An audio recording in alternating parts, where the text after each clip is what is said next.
start digging, and you can dig through counseling, you can dig through accountability, recovery program, dig through a pastor or a mentor helping you work through what the core issue is. But sometimes we don't do it just because we don't know how it'll help or what the benefit of it is. Sure. And so I know for me that stopping the insanity was one of the primary ones, because I was in cycles. If it wasn't one huge mess, it was a different one, and I was the common denominator in all of the messes. Right. Wherever you go, there you are. I am. I would move, I would change scenery, I would change what I was doing. Sure. It did not change anything because at the end of the day, I was there. And there was no getting rid of that. But we're discussing running around and doing the whack-a-mole type of thing or something with the symptoms. Oh, I gotta put out this fire, I gotta put out this fire, I gotta put out this fire. And a lot of times we actually can do that to try and distract ourselves from the real pain. Because that's scary to feel sometimes. We don't want to go there. That hurts too much. So I'm going to do something else. I'm going to throw myself into this service project. I'm going to do this thing at church. But really, it's insanity. We're doing the same thing over and over again, expecting to get a different result, expecting to get peace. We're never actually going to get peace until we dig to the root of the problem. Right, and that was where I learned in landscaping. I did commercial sales in landscaping at one point. Of course you did. We have that in common, of course, right? Yes, landscaping, yes. So the fire ants, I learned that, you can kill a fire ant hill. And then you can kill a different one that pops up and kill a different one that pops up, and you can keep doing that over and over and over again, and you still have a fire ant problem because there's a nest underground that's way deeper that all these superficial hills are actually tied to. Right. And so if you don't use something that will kill the main ant nest at the way underneath, literally get below the surface, below the roots, get underneath to the root core problem with that nest, then all you're doing is fighting ant hills. And what's crazy about that, I realized when my son, when he was a toddler, my oldest, he climbed into a fire ant nest, and he ended up having them crawl up him and all bite him at the same time, so he had welts all over his little body. And my not handling an ant problem had consequences for my son. And so many times when we're not handling the core root problem of our own issues, it hurts the people around us. It hurts our spouses, it hurts our children, it hurts our friends. We don't live in a vacuum at all. We'd like to say, oh no, I'm only hurting myself, but we don't live in a vacuum. There are other people that are interacting with us every single day. I'm reminded of the woman at the well who had, 4 husbands, and she was living with the fifth that wasn't even her husband. There was a root issue that she was not looking at. And that's what Jesus was saying, was if you come to me, I can deal with that. And that's the same thing with any of our root issues, is actually going to Jesus directly. Not religion, not Christianity as an organization or as a formula. Sure. But actually going to the person of Jesus and believing in him and asking him to step into those broken places and start dealing with the core issues and healing down beneath the surface. And it's a process. It's been 10 years of my actively pursuing healing in that way to get where I am today. But digging deeper and deeper to get to those core issues. When you stop the insanity, then you can start the true healing and actually dig down in there. Because when we're able to do that, then we can finally address that, dig it out by the root, and then we can heal from that once and for all. We don't have to keep picking out the symptoms over and over and over again. We're healed once and for all. So it may be painful for us to look at it at first and to process everything that's happened and go through it, but it's the results of that are so worth it.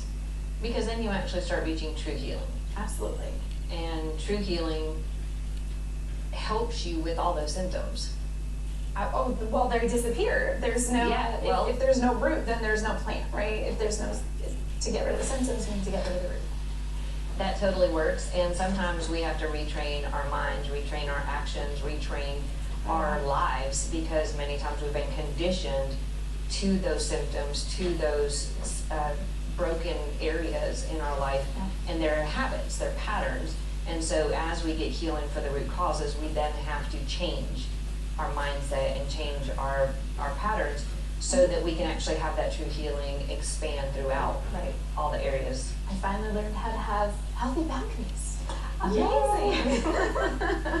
And once that core issue was gone with looking to people, and I looked to God instead, I realized, I could stand up to someone, I could share my opinion, and it wasn't necessarily a confrontation anymore as I had imagined in my mind. Now it was actually me just sharing information about my opinion and educating someone on how I felt, and all of a sudden it was no longer this confrontation that I had to fear anymore, because I was at peace, because I had received the healing.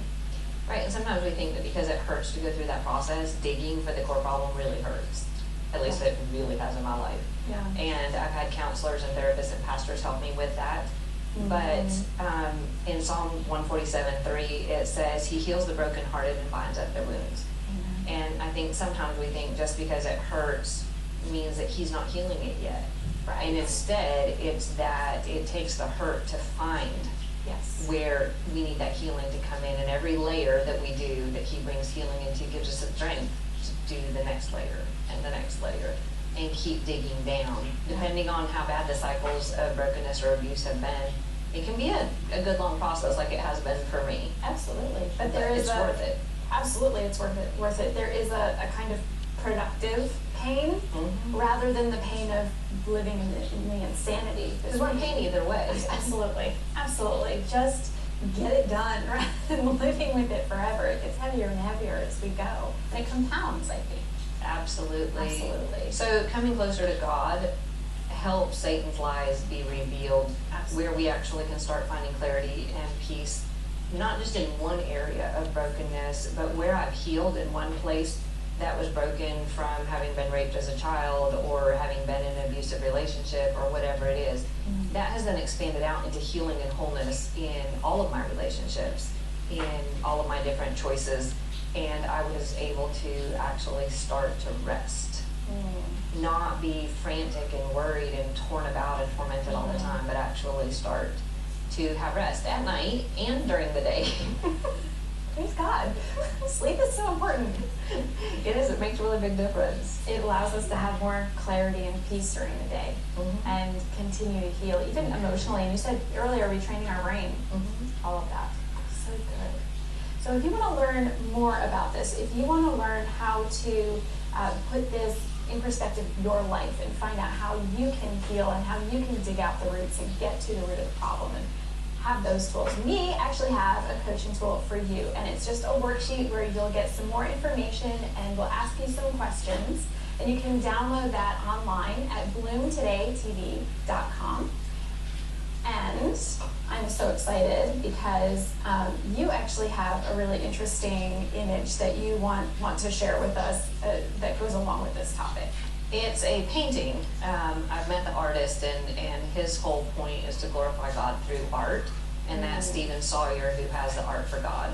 And this is called Calvary, and if you look at it closely, you can see that it actually represents all kinds of addictions, from shooting up to gambling to violence to alcohol to smoking to drugs. And there's Jesus being willing to take our brokenness and our pain for us. And so this is just such a beautiful representation of God's heart to step into our brokenness, not to wait for us to be perfect first, but to help us. So I just wanted to share that. Yes. And so many times, we can't, once the symptoms get to that point, we can't do it on our own. We need to look to others. These types of recovery programs, counselors. And we have a counselor here today that I am excited to introduce to you. She is an ordained minister as well, so she's got both ends of the spectrum, the clinical and the spiritual. She's also a co-founder of Moving Forward Ministries. Maggie Kavanaugh is here. Would you come on in, Maggie? I would love to. Can you give her a hand? Oh, absolutely. Oh, Jenny, it's so good to see you. And as promised, here is your hand. Oh. I love it. I always love people, having hands. Those of you in the audience, hello. Good to see you. Welcome to our imagine. Thank you for having me. Hi, Paul. Hey, good to see you. Good to see you. And you great look to be so here. cute. Well, thank you so much. I love it. Maggie, you have all of this training and this good stuff, but your story starts from a place of brokenness as well, right? Absolutely. Can you tell us about how that started? Certainly. I think all of us are trying to find a fix for ourselves, and we started at a young age of believing lies. And as a baby of 9 kids, dysfunctional family, father not in the picture, desiring to be loved. When I was in the 4th grade, I made a trip to Florida and had an encounter with my father, my biological father, for the first time, and met all of my half sisters and stepbrother and so forth, and they were all partying. And so I thought, okay, he has their affection, he has their attention, he has their time, everything. So maybe if I do that, then I will be loved. Wow. I love what you were saying about the codependency piece of it, because it does. It crosses over, and there were times in my life that led me into a downward spiral. And by the time I was in the 8th grade, I was selling drugs and doing drugs, and dropped out of school. And of course, I worked because I was a responsible addict or a responsible user. I always, and this went on and carried into my adulthood, and had kids. No one would have ever known I had a secret addiction, because when I had kids, I quit using what I call the hard drugs. I quit snorting coke and dropping acid, and I just smoked marijuana because that was acceptable. And back then, they didn't know about ADHD and things like that. I know you never noticed. I'm a little, just never noticed. You don't have any energy at all. No, What are you talking about? so what do you do with that? As an adult, you're trying to fix yourself. And so I put my kids in bed at night, and I'd go out in my Florida room, and I'd smoke a joint to calm down, because I did not know that the presence of the Lord was my peace. Right. And so with that being said, it just, my addictions, my desire to be loved, all led into marrying an alcoholic who later became an addict. And I don't even need to go there, because you can only imagine how bad it got. That's a whole lot of symptoms. Brokenness. And a door that opens a whole lot of symptoms. Oh, it was crazy. And if people would have asked my kids at the time when they were little, who's crazier, your addict dad or your codependent mom? And it would have been me. I was psycho woman, okay? Wow. Definitely. So, Wow. but I'm a firm believer. I'm a Romans 8:28 woman. I believe that God works all things together for the good, and He took all the brokenness. And of course, I didn't have an education, because when I was in the 8th grade, I'm like, I'm just going to continue to wait tables and sell drugs the rest of my life. I don't need an education. It wasn't really valued in my circle. And so I was like, okay, if I'm going to get out, because I had quit using myself, and I was going to Al-Anon for the codependency, and I'm like, if I'm going to get free, there's a couple things I'm going to need. And which led me to my relationship with the Lord.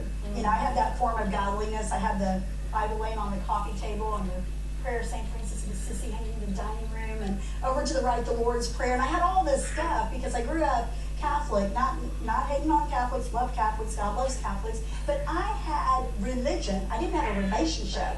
So I recognized I needed to get an education, went back to school, started studying, and went on, got my bachelor's, got a divorce, went on and got my master's so that I could help other people that were struggling, because I seen the vicious cycle, and I seen how not tending to your garden can really mess you up, and those that you love. It absolutely can. And also, you had mentioned before when we talked that there was even trauma Yes. that was related to Absolutely.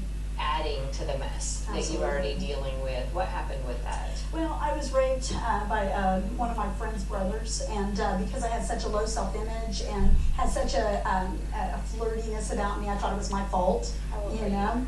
I was 12 when that happened, and So do you think any 12-year-old would be at fault, no matter how flirty and no matter how much they wanted attention? Would you? absolutely not. Okay, because we want to make sure that anybody Yes. who has been a child, no matter what age you were, that takes the blame for it, which is normal. Yeah. I took the blame when I was 5, when I got raped. We take that blame, but understanding that a lot of times where that damage has been done, that Yes. compounds the Absolutely. codependence, that compounds all the things that lead to needing to escape and needing to see ourselves, our worth and our value differently, because it's been devastated Absolutely. in a way that we've compounded through adding that blame, which we all do it, so. I agree 100%. That's when my heavy drug use started using. Why do people use drugs? They want to feel different. I wanted to cover my pain. I didn't want to have to deal with it. I couldn't handle the thought of what had happened and the trauma, so covering it up. Right. And I did it very It's well. an escape. It was a Absolutely. major escape. But you didn't have to stay there. Absolutely not. That's the other thing. Is thank God none of us have to stay there. So then how did God come into your story and start to heal that and get you on a completely different track? I know you said you got a divorce, so I'm sure that helped because you weren't under the even more addiction in your home. Sure. Well, you know, it's funny, you mentioned that going to a different place, they say different places, different spaces, and there you go, there you are. So I had to really take a hard look in the mirror. And I had to determine, okay, what is broken in me? And that really came with cultivating intimacy with the Lord. And I had an encounter with the Lord, it transformed my life, and I'll tell you, if it wasn't for Him, I don't know if I would live to tell the story. Yeah. And so that's really where it came alive, and I really felt the presence of the Lord and His love. And it gave me my sense of identity in Him, not in what I did, not in what other people thought about me, but in Him. Absolutely. So was there a time that you noticed a clear-cut place where you had switched from just being in a victim cycle, and whether it's self-victimization or other people hurting you, where you had switched from that into experiencing a different feeling about yourself or about life, where you're more blooming? You started blooming. Yeah, Yes, sorry, that's a kind of a key word. It's interesting because you would think with the, I lived in Florida for 20 years and I moved to Tennessee in 2005, and I really believe I started blooming here. You know, you think about Florida and you think about all kinds of tropical plants and beautiful scenery and so forth. But in Tennessee, I came in 2005 and I have been pouring out and ministering to other people, and you can't get what you don't have. And so I could not go any further with helping other people until I really went further. When I came to Tennessee, I met a group of women, and just transparency and realness. And you know, when we're younger, it's hard to have those relationships. There's always that sense of comparison and all that junk that you go through. But I met women that were real and they were transparent, and it caused me to dig deeper. And I started blooming and flourishing, and you know, of course I haven't arrived. We don't ever arrive, you know. The reality is God just takes us to another level of His healing and His love. You know, like an onion, layers coming off little by little and going to that place of breakthrough. Thank you for being with us. Oh, I'm so glad to be here. It's an honor, and thank you for having me. Well, we are so glad that you're here because we are naming you the ex-victim of the week. Whoa. So congratulations. Yay. You get a parting gift. Chocolates, tissues, yes, And you a get necklace. And you get a necklace that matches my tattoo, because I you love know it. we didn't think you would want to just go get a tattoo to match mine, but we thought that it would be. You can pray about that, I read a little bit, you know, that's where I kind of draw some boundaries. I learned about boundaries, you know, so. Yeah, and we're not trying to influence anybody to get tattoos, so we give them a necklace, and that I way love they it. have the symbolism of going from being a victim to being an ex-victim in God through Christ and His blood and His healing, so that we can bloom. Yeah, you've owned it. You've said, I was a victim, and now I'm no longer a victim. I love it. Yes, well, you know, John 10:10 says, "The thief comes to kill, steal, and destroy, and Jesus came so we can have life." I had a lot of my life stolen from me, and let me tell you, I am appropriating the work of the cross and taking it back and blooming to give Him glory. And more abundant life. Amen. And that's a piece that I've noticed as the healing happens, like on a scale. You're mostly broken, and then as you heal and heal and heal, you end up being able to flourish and bloom proportional to the healing. Yes. So you end up being on this end of the scale, more and more healing, more and more beauty, more and more flourishing, which is an amazing thing. I don't know where it ends, because I plan to keep healing and keep growing. That's right. Hope it never ends. Every day. Maggie, what are you most grateful for? Oh, for the cross. I mean, really for the cross, because we every day have the opportunity to get up and take whatever is trying to attach itself to us, whatever is trying to weigh us down. We have the opportunity. You know, weeping endures for the night, but joy comes in the morning. So we can get up and give it to the Lord. So thankful for the cross. Oh my goodness. That's such a beautiful example of how God met us where we were when we were yet sinners. And you know, there's a reason that we blame ourselves for being the victim, is because we're not free of sin. We do have things that are that we've done wrong. wrong choices that we've made, Yes. but the cross allows us to come back into alignment with Him and not have to be separated from the Lord. So absolutely, Jesus. that's amazing. It is, and we get the chance through Bloom Today to share your story, to share Yes. the beauty of redemption, because you have such a beautiful countenance, and seeing the life of Christ in you, every time I get to see you, Aw. is seeing that life and light in you is an opportunity to get to share that with everybody else and say, hey, just because you've been broken, just because you've been in that place of devastation, just because people have taken advantage of you or controlled you or abused you, doesn't mean you can't have not just life, but life abundantly. Yes, absolutely. Amen. Amen. Abundantly. What is it? I mean, when we are walking in that brokenness and we're trying to find the root and the core, that's not life abundantly. That is insanity abundantly.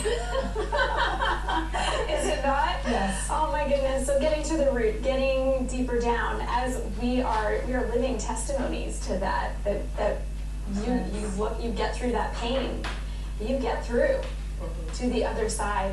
Winston Churchill said, if you are going through hell, keep going.